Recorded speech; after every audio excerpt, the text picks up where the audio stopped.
comment dire que mon périple fait que commencer, mais il y a déjà de bonnes petites histoires.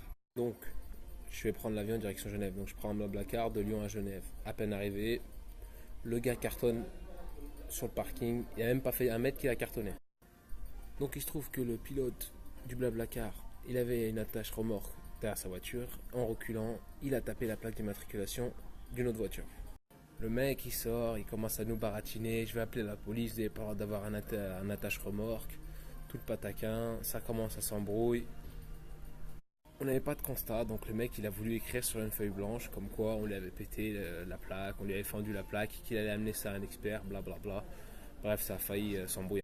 Ça c'est pour le début du Blablacar. Donc il se trouve que dans le Blablacar, il y a deux mecs, moi et un autre, et deux nanas qui sont là de la voiture.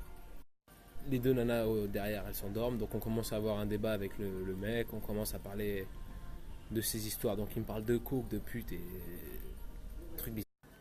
On en arrive à l'histoire des étudiantes qui se prostituent pour payer leurs études. Comme par hasard, la nana derrière, elle se réveille et devinez quoi? Donc, bah là, la nana nous le dit clairement. Ouais, moi je fais des massages pour payer mes études.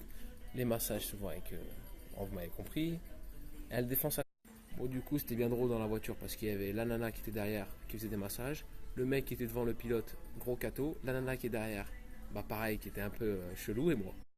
Bon, après, faut savoir que les deux meufs étaient suisses, donc apparemment les Suisses sont plutôt coulés avec la prostitution, donc ceci peut expliquer leur opinion et leur pratique.